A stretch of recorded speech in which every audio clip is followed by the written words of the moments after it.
Hey guys, welcome back to another video. I hope you had a wonderful weekend and are ready to tackle another week. So currently we're getting a ton of mixed signals from all around the world, which could affect possible outcomes in the freight market in the US. We have the Red Sea conflict, which will affect volumes as well as transportation in the US. We have the issue with warehouses. We have the current trucking jobs. And of course, to top it all off, it's election year. And while none of these are going to give us a clear picture of what to expect in 2024, they do give us bits and pieces of information to draw some conclusions of what might happen. So let's chat about it. Ready? Let's go!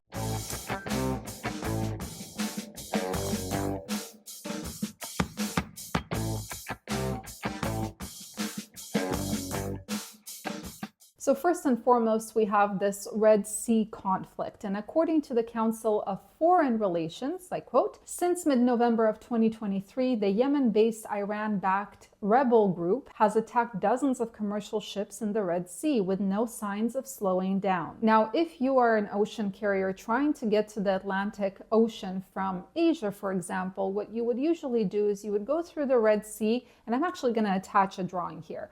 You would go through the Red Sea up to the Suez Canal and then go to the eastern ports in the US. But now, because of this conflict, what these ships are forced to do is they have to take a different route through the Cape of Good Hope, which adds another 3,000 nautical miles. On top of it, if you wanted to go to the Pacific Ocean, what you would end up doing is going through the Panama Canal, which currently, because of the weather-related water shortages, the Panama Canal is just not accepting as many ships. According to FreightWaves, disproportionate shipping rate increases resulting from the Red Sea attacks further incentivize shippers to bring freight into the US West Coast from Asia, as a pandemic-era pattern of shipping to eastern ports continues to unwind. So as I said in a previous video, more volume, import volume, is getting pushed to the West Coast, which will eventually have a trickle-down effect on trucking in the West Coast especially. And of course, provided that capacity doesn't increase, more volume usually results in higher rates. However, there is a flip side. There's always a flip side. Because some ocean carriers are still choosing to deliver to the East Coast and are choosing to take the longer route through the Cape of Good Hope, of course, this is going to affect the pricing for the US consumer. According to the Washington Post, it's about an 8% longer journey, which is going to drive prices up quite a bit for ocean freight. That's a material impact on prices for goods themselves. The rising cost will affect the price of most of the stuff that you see in all the stores other than food, raw materials, and energy.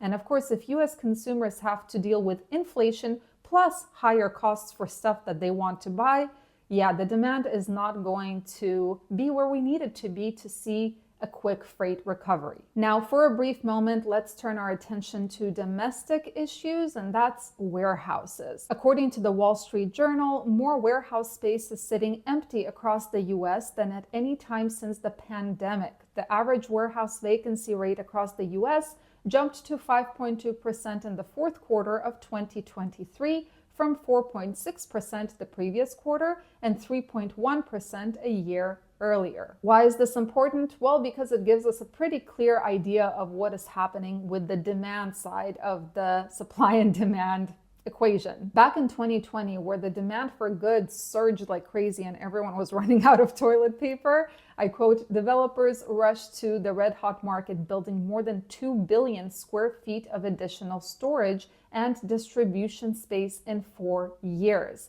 But now, with the current interest rates and with retailers returning to the just-in-time mentality rather than the just-in-case mentality that they've had, those warehouses are just not being used as much. So given the fact that we're still in a position where there are way too many trucks on the road compared to volume, the fact that warehouses are sitting empty, yeah, it's not a really good feeling when it comes to hoping for the freight market to turn. Now, speaking of capacity, let's talk about trucking jobs.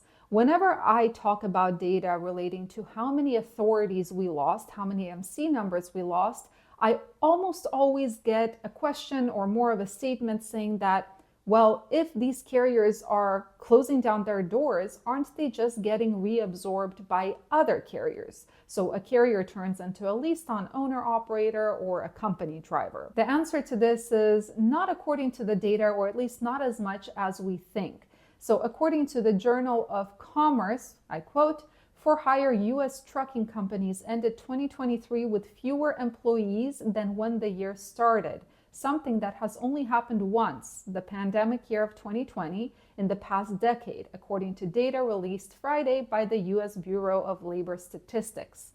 The December data supports the increased likelihood of further layoffs and capacity reduction in early 2024. With freight demand low, however, it's not likely those layoffs will move the needle on pricing." They further state that as of 2024, the number of employees is at its lowest point since May of 2022. So does that mean that the capacity issue is finally getting resolved?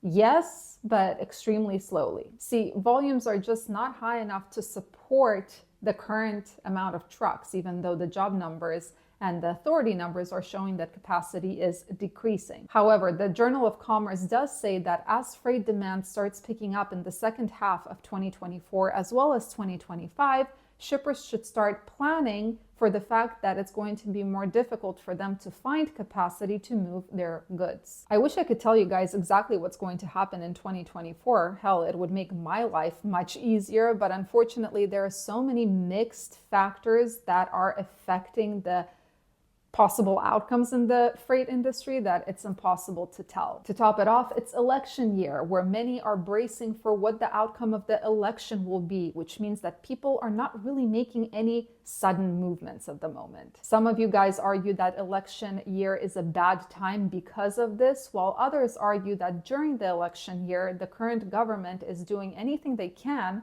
to turn things around for long enough to get re-elected. Whatever the case may be, my personal plan is to continue taking it one day at a time, while also keeping tabs on what's happening and what's affecting the freight market, just so that I can be better prepared. Let me know what you guys think about these current events and how you think they will affect the US trucking market. Other than that, I wish you all a fantastic week ahead, and I'll see you in the next video.